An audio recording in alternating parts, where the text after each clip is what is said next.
needed to be in traffic.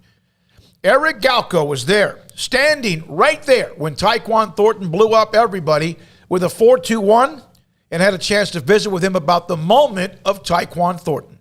You were there when Tyquan Thornton ran what appeared to be the best or fastest 40 ever.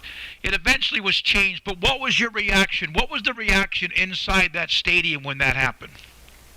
Yeah, it was, for me at least, it was exciting but not shocking. He's a former, 100-meter dash star in high school. He's long, he's athletic. He knows how to run out of the gates as a 40-yard dash guy, but I think it was so exciting because he's not a well-known guy right now. We saw Chris Olave and Calvin Austin and those kind of guys run fast early. I think it caught a lot of people in the building by surprise. For me, knowing Tyquan from the Shrine Bowl, knowing him personally, he was very confident he was going to run there as well. When I saw 4.2 one day, I was not shocked. He's run 4.2s and even the high 4.1s when he's training for the combine. So as crazy as that sounds, his 4.28 is almost shocking to me compared to what I thought he runs in 4.21. So what they do, they adjust it on occasions. You see that quite a bit. The one that surprised me, not even 4.21 to 4.28, but Olave went from like a 4.26 to a 4.39. That's a big difference.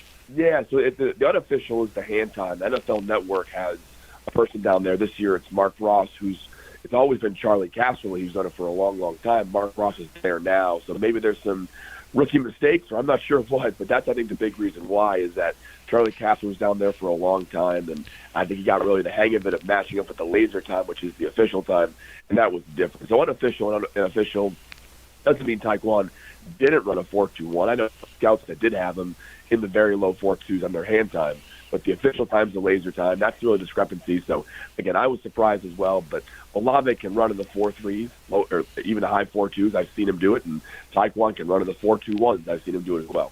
Tyquan Thornton, to me, is a great story. First of all, he's a really good young man. The character's not going to be an issue. That a lot of these Baylor players are going to do really well in front of whoever they meet with, not only now but later. But he had a really good year, and he matched up with what they were doing on offense. He had the 10 touchdowns. But one of the things I saw a lot with him is he made a lot of catches in traffic that were sometimes he bailed out a bad throw, nothing against the quarterback, but he low or behind him or whatever. He had a spectacular year after the year before was kind of a mess for the Baylor offense. What did you see with him during the week with the Shrine Bowl, and what are some of the things that people are talking about with him? I think that's a great point, David. I think that the most exciting part of him on film is not that he's fast, which makes it almost a luxury for a guy like him. In the bowl game, 2 or 3 games this season, he was outstanding in the Big 12 championship game, outstanding in the red zone, finishing through contact, working away from his frame as a bigger guy. Certainly he can run the post routes and the go routes, and he can run by guys. But I think his ability to win in the short area, to win in jump ball situations, to have those subtle separation skills, he's developed as a route runner a lot this year, right? Coming into the year, NFL teams knew intriguing, long, athletic. We've seen some Baylor guys before. We'll see if he pans out. I think Tyquan is one of the better route runners come out of Baylor in a long time. Maybe better than Denzel Mims. Definitely better than the guys of old, of Josh Gordon, in terms of he has a nuance of route running right now. I think if he can continue to add some weight and keep getting better there, he can be a starting receiver in the NFL. I think teams weren't sure about that. Part of his last season, late in the season really helped him. The Shrine Bowl certainly helped him. And being a 4.28, 6'2 plus receiver is going to help him a lot to be a top 100 pick. And if you're a top 100 pick, you have a great chance to start in the NFL. So did last night, and again, there's a lot of other things that go into it, but did last night move him into, no doubt, most likely a second-day guy? I'll find out this week for sure. Kid, really, really high character guy that teams not only can trust, but you want a guy like that in your receiver room, in your locker room. Again, he's got the athletic tools, high character. I think the development this year really helped him. The 2 questions that I don't know, and I'm not sure even Tyquan knows sometimes, is how the medical went. And then especially, hey, can you add more weight for his prototype? If he can get up even higher to 195, 200, and still be running in the 4.2s or 4.3s at Pro Day, then I think we can say, hey, let's hop back on the show, and let's say day 2 for sure at that point. But teams like him a lot. I think he's certainly in play there and maybe likely to be a top 100 pick.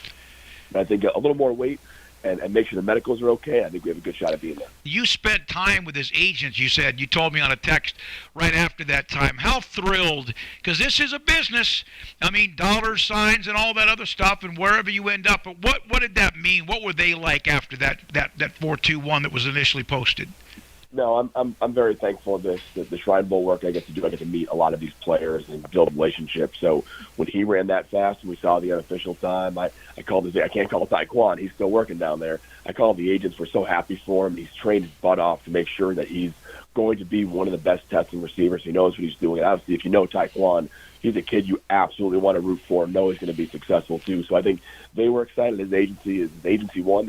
Their agency's called, and they've got Tyquan Thornton. They were excited last night. They were taking care of him. They were so pumped for him. And then it's certainly a fun time, and the combine can be very serious, a long, arduous process. But I think when players do something special, it's always a really fun moment for the players, the agents, even the teams that are there showing each other stopwatches, what you have. It's really exciting time when someone runs that fast. That's Eric Galko, and he is an NFL draft analyst. He also runs the Shrine Bowl in Vegas, where Baylor had some players. He really is high on Kalen Barnes and what he might do.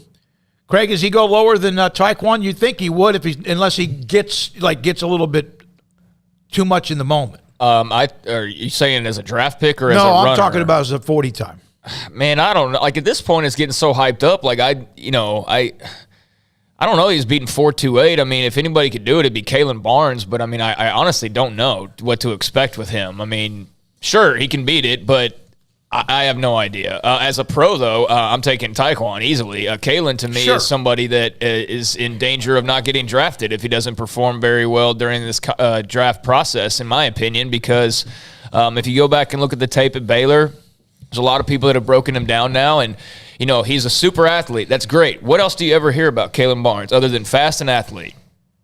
Yeah. What do you hear about it? You don't hear anything because there's oftentimes he relies too much on his athleticism. It makes him look lazy out there at times, and there's kind of a focus question or an effort question, and at least I've seen that in some of the breakdowns, and it makes sense too, having watched him for 4 years. So I'm curious how he can kind of beat that reputation, and I'm curious if just maybe the athletic traits do that, but putting the film on, I don't think the film propels him. I think it hurts him, if anything. Yeah, I think the best thing you could say about him in most games is he's fine.